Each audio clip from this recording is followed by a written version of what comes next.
guest. We had the big week. Normally, we'd be up in Greenmount in Queensland, but we survived. Technology helped us get together again, and we'd like to welcome the director of the National School all the way from New Zealand. Ros, welcome to Unity of Melbourne.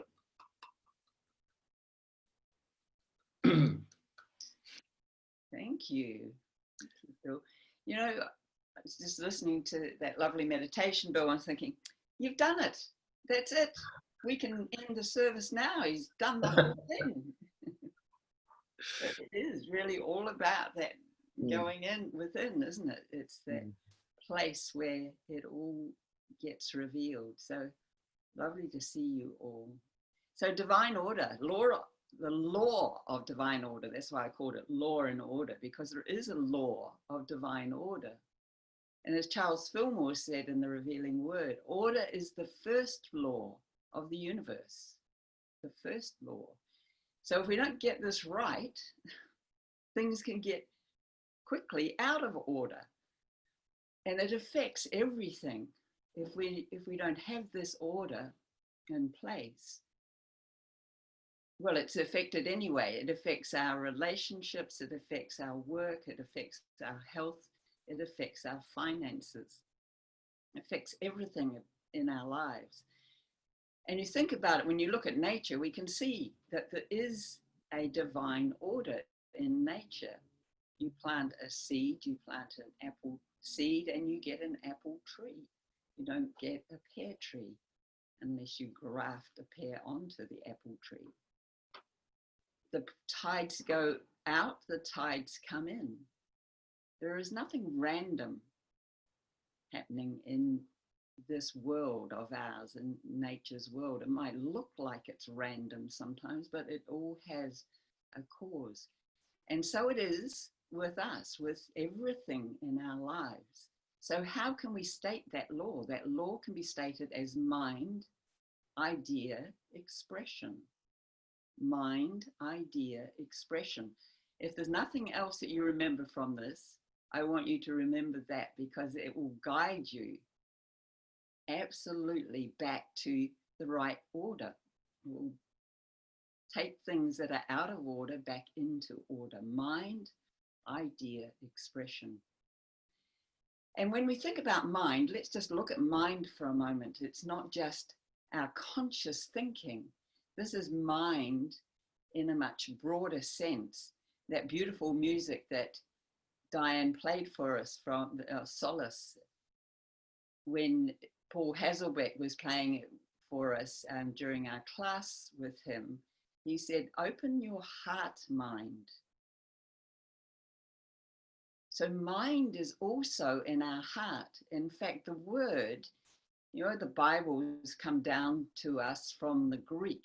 Most of the translations have been Greek translations. And the word in the Bible, in the Greek version, was nous, N-O-U-S. Sounds like a French word, doesn't it? But it's a Greek word that actually means, well, it's hard to translate into English, but it's something around eye of the heart. Imagine that, having an eye in your heart. And it's that ability that we have to perceive from that heart space. That ability to transform anything in that love center of the heart into another version of what we want. So when we're thinking about mind, it's the thinking mind, but it's also the feeling mind. And as we know, our subconscious mind is a combination of all our thoughts and feelings, and they get lodged there as our belief system. So when something's out of order, then we need to be looking at what's going on in our mind in that broadest sense. So what thoughts, feelings, beliefs might I be holding that's causing this result that I don't like out here? The illness, the difficulties in our relationships, the financial stuff that's going on that we may not like. And I had such an example of this myself. You know, I always find this when I say yes to doing a talk.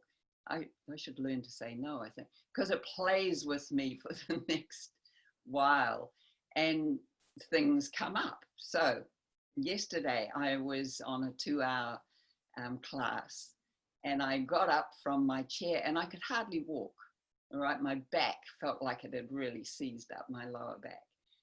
And my immediate thought was, oh, something's out of order, but I didn't go to the solution properly. I went to, oh, that's that chair. I've been moaning about that chair. I need a new chair. So I had gone to what often we do, is that when something is out of order, we go to the expression and start to try and deal with it in the outer. Now, because I was getting ready for this talk, it wouldn't leave me alone. So all last night it was like, you cannot be blaming the chair. That's not what the problem is.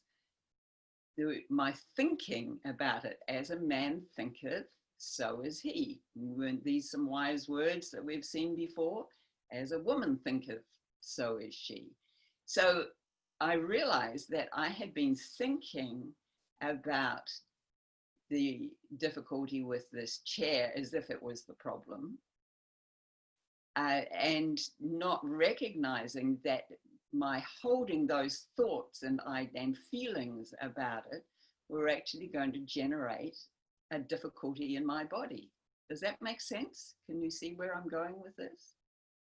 Okay, so as I started to then work to the proper end of things, going to my mind and starting to see what thoughts and feelings I'd been holding, I could see that, if I clear that up, then this back will clear up. And indeed, overnight, as I worked with this, I can move again, easily, effortlessly. So it was just like, oh yeah, get that lesson. Always go back to the mind. And it's when we do that, mind, idea, expression, if we get it in the right order, when we take our eyes off the expression, off the problem, off the issue, and go back to, oh, so what's this trying to tell me here? Then we open ourselves to an idea. We open ourselves to a new way of thinking about this. And the ideas come.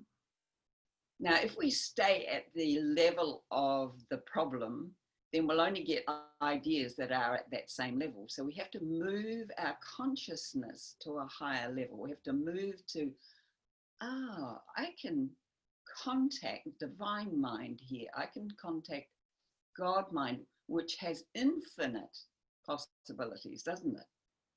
It's not confined by our results. It's not confined by our thoughts of limitation. So we go back to opening up to, there is a solution here. There is something, there is a way through this. And then an idea comes at that level, at a higher level, if you like. We can talk about higher and lower, or at a different vibration. So what I loved about hearing what Bill did with you last week, place your order. We have to know where we want to go, right? When we're on this journey, we have to be clear about where it is that we're heading. So we want a vitally alive, healthy body. Who doesn't? Don't think there would be anyone who would say, oh no, I want to be sick, thank you. So we want that vitally alive, healthy body. So that's the direction we're going in. That's the journey we're on for that to come forth. And so immediately we've got that as our place that we're heading. So that opens us up then to, okay, what ideas might come? And the ideas, Charles Fillmore said, an idea is capable of statement as a proposition. capable as a statement, as a proposition. So what does he mean by that? It means that you're saying, if this is true, as Bill said in the meditation, that there is this pattern of perfection within us, if this is true, then I must be able to bring it into manifestation in my life. So then you've got a proposition that you're working with experimentally. So then you try things out. Then you get an idea. Oh, if that's true, then maybe if I do this, that will help me along the way. So you're opening up to the infinite, for the ideas to come into your mind so you can work with them. And ideas are like slippery fish. I think it was, I've used that word and you'll be going, why did she say fish? Fish. I can't even say it the way you were hearing it. Anyway, they're like slippery fish. If you don't gaff them on the end of the hook, they swim away.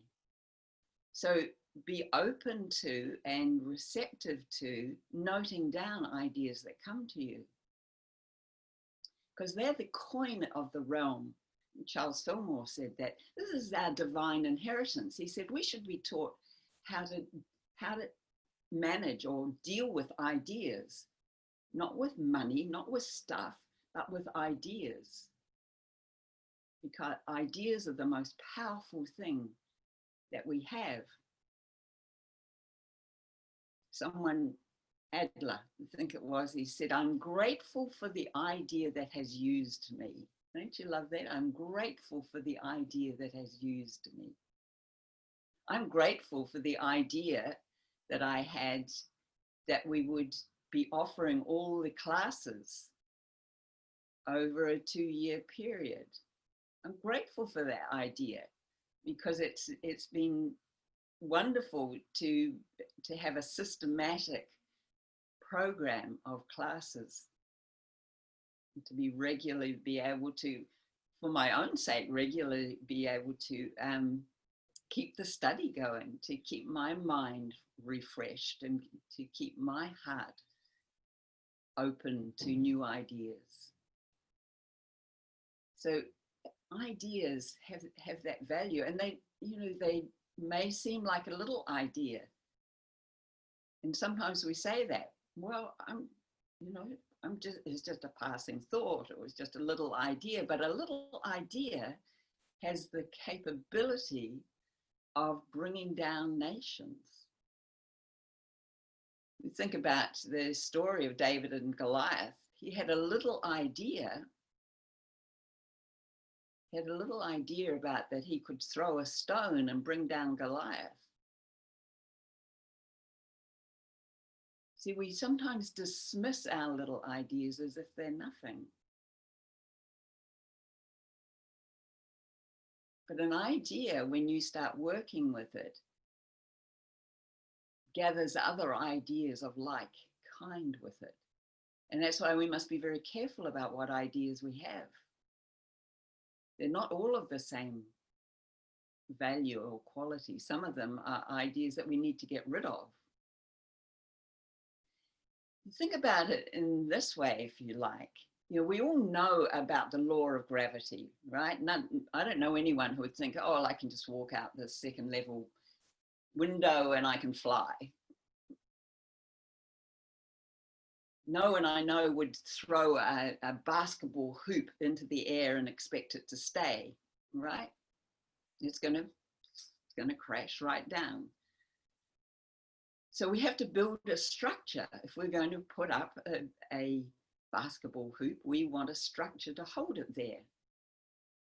But sometimes in this law of divine order, it's been like throwing the old basketball hoop in the air. We say, yeah, I want that.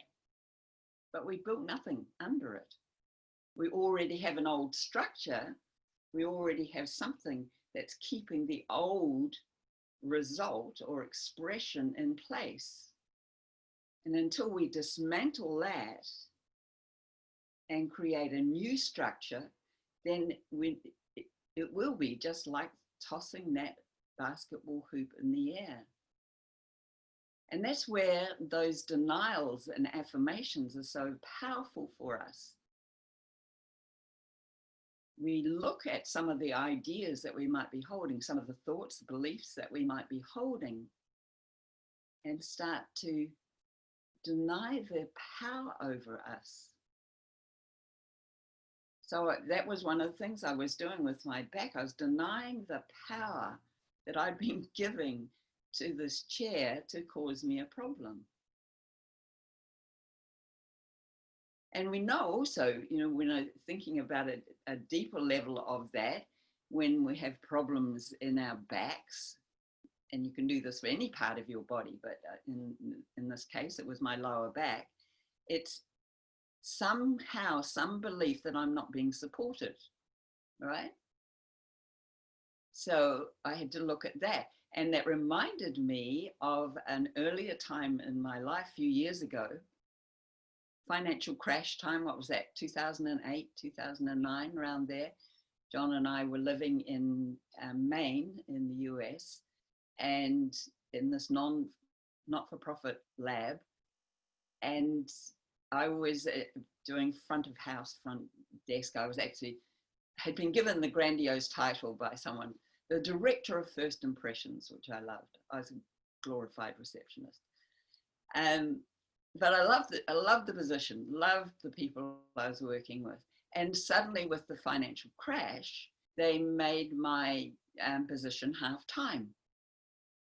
And I felt devastated. And I remember it only just occurred to me to put it together.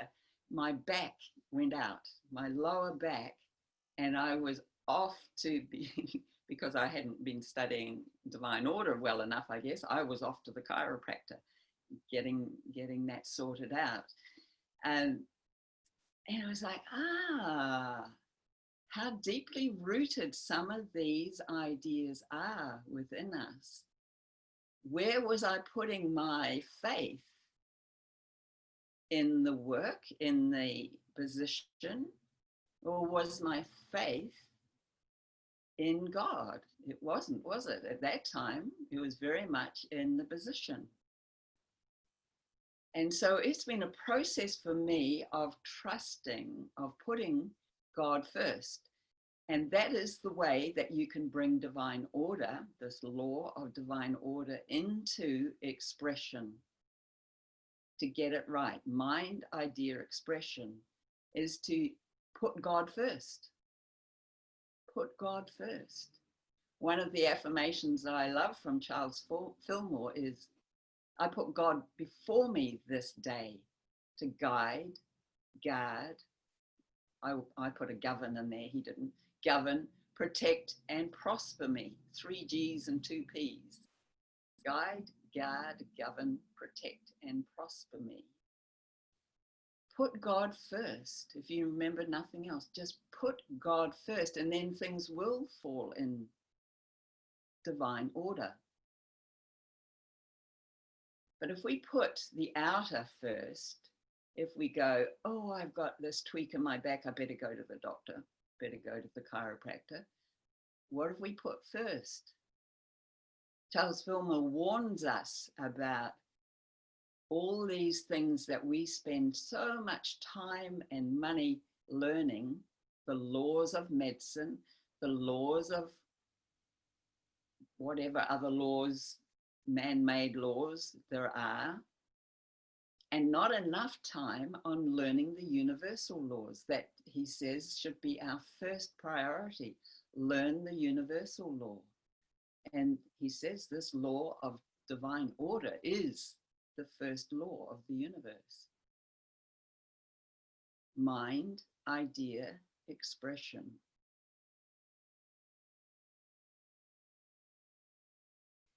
So, put God first. So do it as a daily practice. Part of your ritual, if you don't already. Put it as part of the practice before you start to your work. Charles says, before you, as you wake up, may the thoughts of your mind, meditations of your heart and the thoughts of your mind be acceptable, and the words of your mouth, because we know our thoughts and words shape the spiritual substance that we're working with, which is God. Another name for God is substance. So this law of divine order, we have to go back always to mind first. Charles Fillmore says, our body is made up of centers of consciousness, of light, and if arranged so they radiate the light within us, we will shine like a diamond. Who wants to shine like a diamond? Got any diamonds here? Yeah. Give us a wave if you want to shine like a diamond. Good. I see lots of nice diamonds shimmering away there. So it's all about getting it in the right order. So a denial you could use, chaos and confusion are now eliminated from my life. Chaos and confusion are now eliminated from my life. And an affirmation, I put principle or God first, and everything else follows in divine order. I put principle or God first, and everything else falls in divine order. Thank you. Shine like diamonds.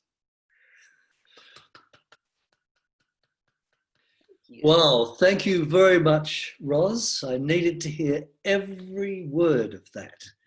It's a powerful time and it's a powerful month, the month of order, and you just illuminated that power for us in a practical, wonderful way, which is going to be of great assistance to us as we move on.